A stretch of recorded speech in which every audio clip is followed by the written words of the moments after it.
เราจะมาดูนะครับว่าแอร์มันเสียงดังเกิดจากอะไรนะครับ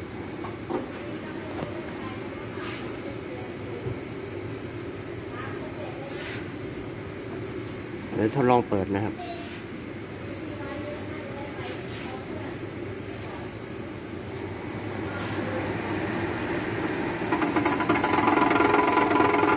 ได้ยินไหมครับ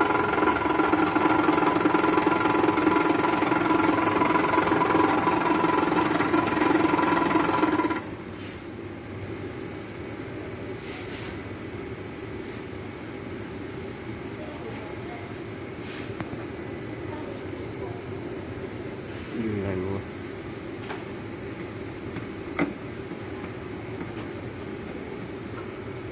ถอดน็อตออกนะครับ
ดูแล้วนะครับ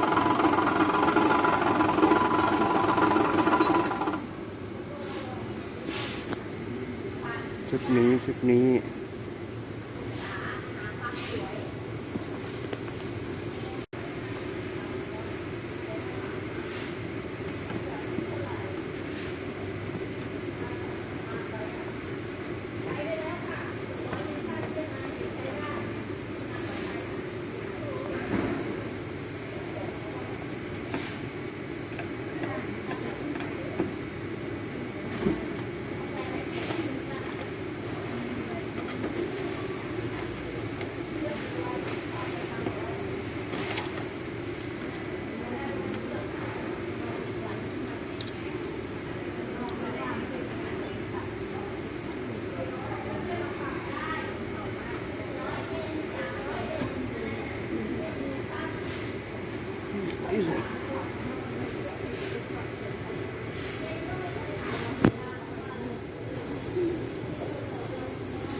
ทดลองใหม่นะครับ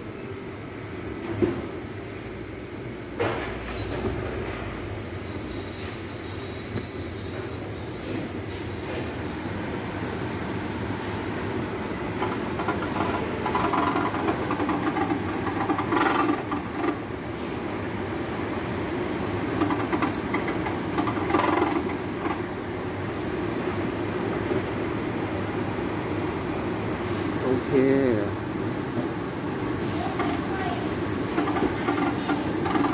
ต้องดึงโบนี้ลงมานิดหนึ่ง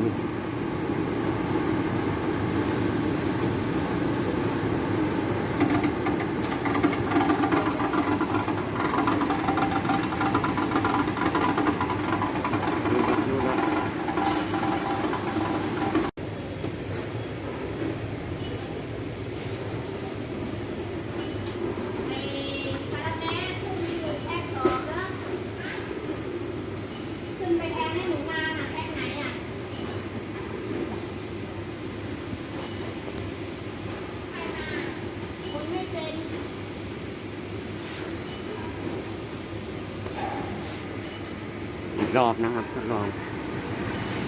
น่าจะโอเค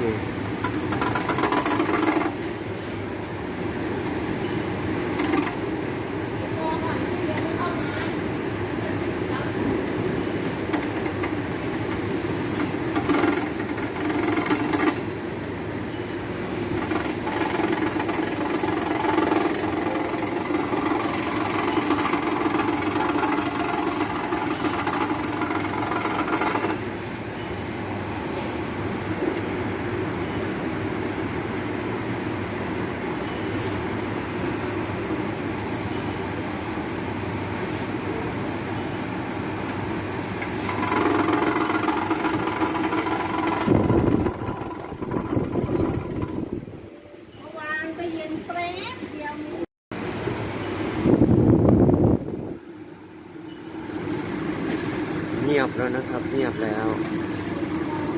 โอเคก็คือชุดนี้น่าจะตกนะครับ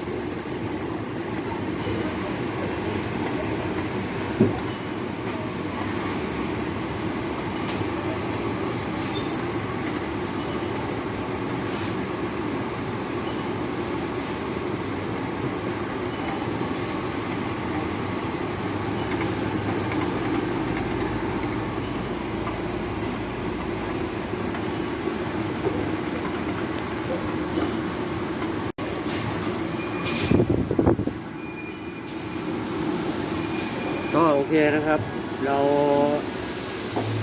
ชุดนี้มันตกนิดนึงนะครับก็เลยทำให้มอเตอร์มันเบี่ยงนะฮะเราก็ง่ายๆนะครับ เราก็เลยเอาหาอะไรมาลองวัสดุนะครับ เนื่องจากแอร์ตัวนี้มันนานละนะครับลองให้มันเสมอกันนะครับก็ตอนนี้ก็เงียบนะครับไม่มีปัญหา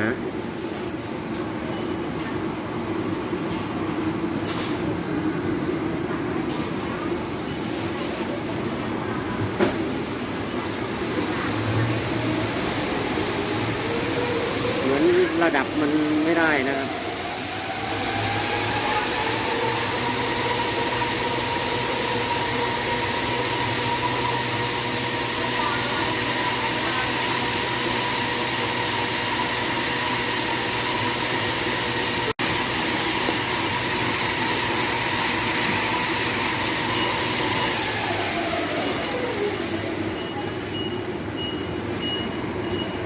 โอเคนะครับไม่มีเสียงแล้วนะครับเงียบนะ